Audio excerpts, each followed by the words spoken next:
हैं कुछ NBFCs deposit भी एक्सेप्ट करती है, यानी पैसा भी लेती है, और कुछ एनबीएफसी जो होती है वो लोन भी प्रोवाइड करने का काम करती है।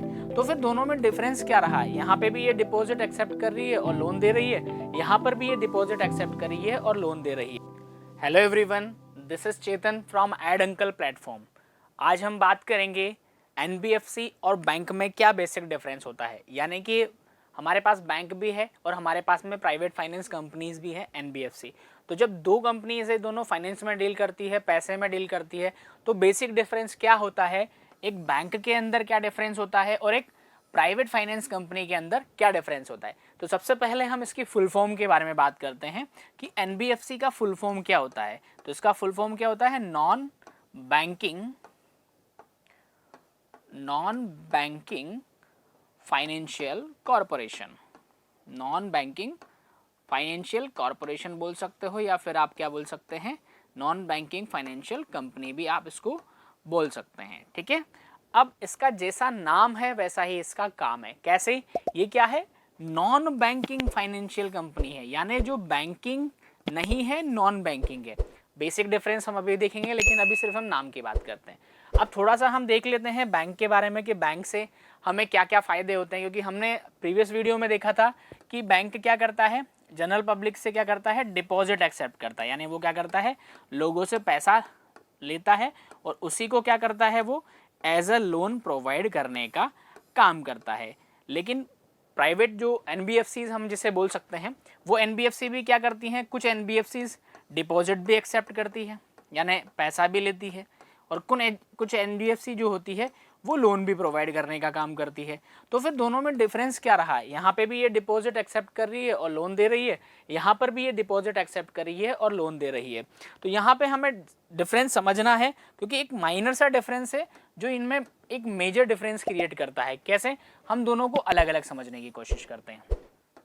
सबसे पहली चीज़ हम यहाँ पे लिखते हैं बैंक के बारे में, ठीक है, और फिर लिखेंगे हम एनबीएफसी के बारे में। एनबीएफसी को आप नॉन बैंकिंग फाइनेंशियल कॉरपोरेशन के नाम से जानते हैं। अब दोनों के फ़ायदे देखते हैं और क्या डिफरेंस होता है उसके बारे में बात करते हैं।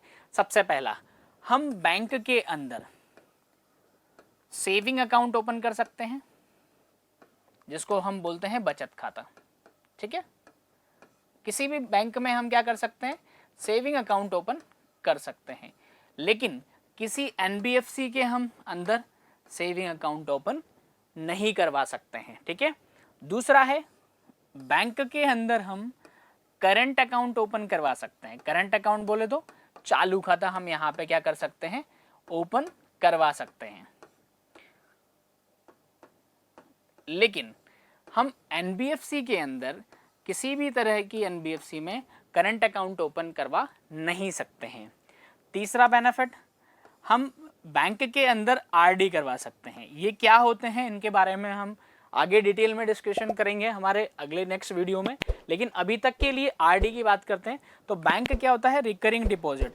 हम बैंक में आरडी करवा सकते हैं, लेकिन यहाँ पे एनबीएफसी है वो भी क्या करता है, आपका आरडी ओपन करवाएगा। ठीक है, उसके अलावा आपको अगर एफडी करवानी है, फिक्स्ड डिपॉजिट अगर आपको करवानी है, तो वो आप बैंक में भी करवा सकते हो, और इसके अलावा आप कहाँ करा सकते हैं, एनबीएफसी में भी करवा सकते हैं। मतलब डिपॉजिट एक्सेप्ट कर यहाँ भी हो रही है, डिपॉजिट एक्सेप्ट यहाँ भी हो रही है। उसके बाद क्या करते हैं, बैंक हमें क्या करता है, लोन भी प्रोवाइड करने का काम करता है। यहाँ पर भी बैंक क्या करता है, हमें लोन प्रोवाइड, एनबीएफसी जो होता है वो लोन प्रोवाइड करने का काम यहाँ पर भी करता है। तो डिफरेंस क्या है बैंक और एनबीएफसी में? बैंक जो है वो आपकी इन डिपॉजिट्स को, सेविंग अकाउंट और करंट अकाउंट को हम क्या बोलते हैं, सेविंग अकाउंट और करंट अकाउंट को हम बोलते हैं डिमांड डिपॉजिट। यानी बैंक जो है वो आपकी से डिमांड डिपॉजिट ले सकता है, जिसको हम क्या बोलते हैं, मांग जमा। ठीक है, जबकि एनबीएफसी जो होता है वो कभी भी आपसे डिमांड डिपॉजिट नहीं ले सकता है। यही इसका बेसिक डिफरेंस होता है कि एनबीएफसी क्या है, आपको डिमांड डिपॉजिट कभी भी एक्सेप्ट नहीं कर सकता है। अब बात करते हैं आरडी और एफडी के बारे में। तो आरडी और एफडी जो डिपॉजिट हमारी होती है वो होती है टाइम डिपॉजिट। कौन सी डिपॉजिट होती है हमारी? टाइम डिपॉजिट होती है। तो बैंक भी हमारे लिए टाइम डिपॉजिट ले सकता है, और एनबीएफसी भी जो होता है टाइम डिपॉजिट यहाँ पर ले सकता है। ठीक है, यानी आरडी और एफडी आप क्या कर सकते हैं, बैंक के अंदर भी ओपन करवा सकते हैं प्लस एनबीएफसी में भी करवा सकते हैं। अब ये चीज़ कॉमन है, यहाँ पर भी आपको लोन मिलेगा, यहाँ भी आपको लोन मिलेगा, लेकिन रेट ऑफ इंटरेस्ट और बाकी कंडीशंस के हिसाब से दोनों में बहुत डिफरेंस यहाँ पे होते हैं। तो एक बेसिक सा डिफरेंस है जो हमें पता करना हो कि प्राइवेट फाइनेंस या एनबीएफसी जो होती हैं और जो बैंक होता है उसमें बेसिक डिफरेंस क्या है कि एनबीएफसी को डिमांड डिपॉजिट एक्सेप्ट करने का राइट नहीं होता है, इसीलिए इसको क्या बोलते हैं, नॉन बैंकिंग फाइनेंशियल कॉर्पोरेशन बोलते हैं। यानी ये फाइनेंशियल तो है लेकिन नॉन बैंकिंग है। ठीक है, यहाँ तक आपको समझ में आया। अब हम बात करते हैं कि हमने डिपॉजिट्स यहाँ पे करवाई है। जैसे फॉर एग्जांपल हम किसी भी बैंक के अंदर जाते हैं, ठीक है, हम किसी बैंक में गए और हम किसी एनबीएफसी के पास गए। अब बैंक के अंदर क्या होता है, हम कौन कौन सी डिपॉजिट हमारी करवा सकते हैं। बैंक के अंदर हम सेविंग अकाउंट ओपन करवा सकते हैं और करंट अकाउंट ओपन करवा सकते हैं। ठीक है, यहाँ पे नहीं करवा सकते तो हम बात नहीं करेंगे, लेकिन दोनों कंडीशन में हम यहाँ पे आरडी भी करवा सकते हैं और एफडी करवा सकते हैं। यही चीज़ हमारे यहाँ पे भी क्या होती है, आरडी भी होती है और एफडी भी होती है। लेकिन यहाँ बैंक में आरडी एफडी करने का और एनबीएफसी में आरडी एफडी करने का बेनिफिट क्या होता है कि यहाँ पे आप जो भी डिपॉजिट करवाते हो वो DICGC में कवर होती है। यानी आपको 5 लाख रुपए तक के यहाँ पर गारंटी DICGC की तरफ से मिलती है। ठीक है, अगर आप किसी एनबीएफसी में जो है आरडी और एफडी करवाते हो तो वहाँ पे आपको कितना भी अमाउंट है, आपको किसी तरह की कोई गारंटी या कोई यहाँ पे आपको गारंटी नहीं मिलती है। क्यों नहीं मिलती है, क्योंकि यहाँ पे आपको DICGC कोई गारंटी नहीं देता है। मतलब अगर बैंक के साथ कभी कोई मिसहैपनिंग हो जाती है तो उस कंडीशन में भी अप टू 5 लाख रुपीस तक आपका पैसा बिल्कुल सेफ है, यानी उस पैसे को आप बिल्कुल निश्चित हो सकते हैं। लेकिन एनबीएफसी के अंदर किसी तरह की मिसहैपनिंग हो जाती है और एनबीएफसी बंद हो जाती है और आपका उसमें आरडी या एफडी का पैसा पड़ा हुआ है तो वो किसी भी कंडीशन में आपका रिकवर नहीं हो पाएगा। उसके लिए किसी तरह से आपकी कोई गारंटी यहाँ पर नहीं होती है। तो ये बेसिक सा यहाँ पर डिफरेंस है कि आरडी और एफडी आप जब कराते हैं तो राइट्स आपको दिए हुए हैं, लेकिन यहाँ पे आपको DICGC की गारंटी नहीं मिलती है। इसके अलावा बात करें हम लोन्स के बारे में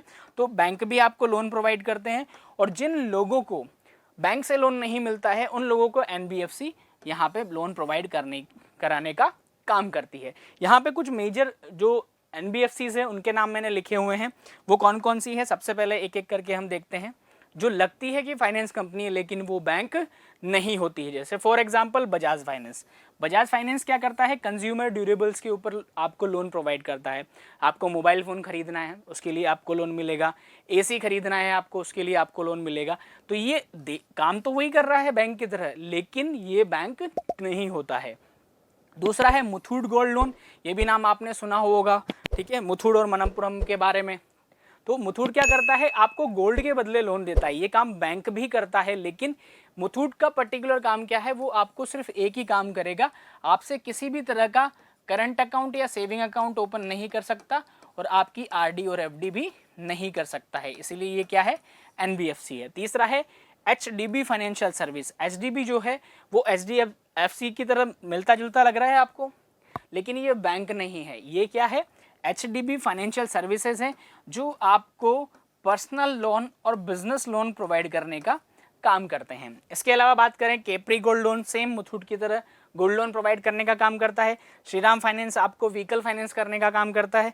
इसके अलावा एलआईसी का हमने नाम सुना होगा। एलआईसी क्या है, लाइफ इंश्योरेंस कॉरपोरेशन। ठीक है, लाइफ इंश्योरेंस कॉरपोरेशन जो क्या करती है, आपको इंश्योरेंस प्रोवाइड करती है, यानी आपको बीमा प्रोवाइड करती है।